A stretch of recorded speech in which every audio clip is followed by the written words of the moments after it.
আসসালামু আলাইকুম, কেমন আছেন সবাই? আশা করছি আপনারা সকলে ভালো আছেন। দেশ এবং প্রবাস থেকে যারা ভিডিওটি দেখছেন আপনাদের সকলকে স্বাগতম। সামনে এখানে যে জায়গাটি দেখতে পাচ্ছেন এটি হচ্ছে সিরাজগঞ্জের সয়দাবাদ।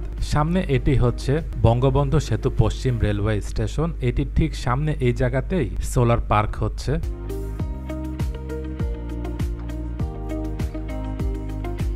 বাংলাদেশ ও চায়না রিনিউয়েবল এনার্জি কোম্পানি যৌথ উদ্যোগে সিরাজগঞ্জের সয়দাবাদে 214 একর জায়গার উপরে গড়ে উঠেছে 68 মেগাওয়াট সোলার পার্ক, যেখানে কাজ করেছেন দেশি বিদেশি 4 শতাধিক প্রকৌশলী ও শ্রমিক।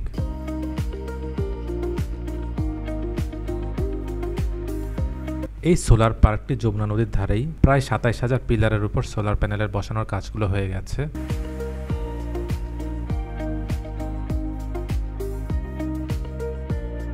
সোলার প্যানেলগুলোর পাশেই তৈরি হয়েছে control building, officer dormitory, rest house, নিরাপত্তা ভবন সহ অন্যান্য ভবনের কাজও শেষ হয়েছে।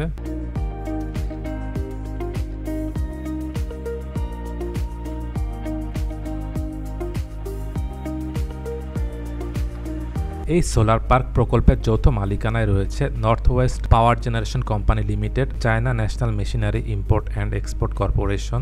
সিরাজগঞ্জ ছাড়াও পাবনা ও কুড়িগ্রাম সহ বেশ কয়েকটি জেলায় 500 মেগাওয়াট বিদ্যুৎ উৎপাদনের কথা রয়েছে। জানা গেছে যমুনা নদীর ধারে আরও যেসব চর তৈরি হয়েছে সেসব জায়গায় সোলার প্যানেল স্থাপন করা হবে।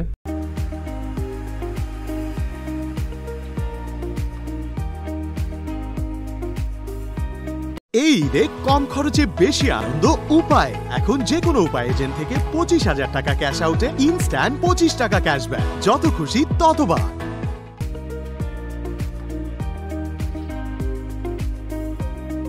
এই সোলার পার্কটির কাছেই সিরাজগঞ্জ ইকোনমিক জোন তৈরি হবে। সিরাজগঞ্জ একটি গুরুত্বপূর্ণ জায়গা। উত্তরবঙ্গে যত যানবাহন রয়েছে সিরাজগঞ্জ দিয়ে যেতে হয়। সিরাজগঞ্জ থেকে রংপুর মহাসড়ক এবং এলেঙ্গাতে যে সড়কটি প্রশস্ত করার কাজ চলছে, এই কাজগুলো হয়ে গেলে ঢাকা থেকে সিরাজগঞ্জে আসতে অনেক কম সময় লাগবে। এই সোলার পার্কটির ঠিক সামনে যমুনা নদীতে নতুন রেল সেতুরও কাজ চলছে। এছাড়াও সিরাজগঞ্জ হাটিকুমরুল মোড়ে ফরিদপুরের ভাঙ্গার মতো দেখতে একটি ইন্টারচেঞ্জ হচ্ছে।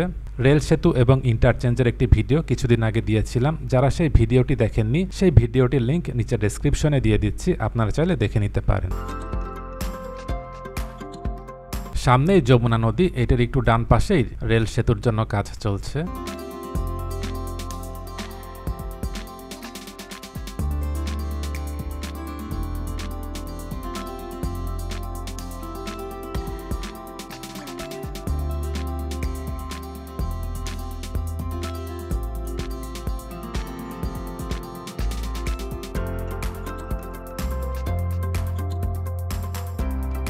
এখানে পুরো জায়গাতে যে সোলার পার্কটি করা হয়েছে, চলুন সেই অংশটি দেখে নেই।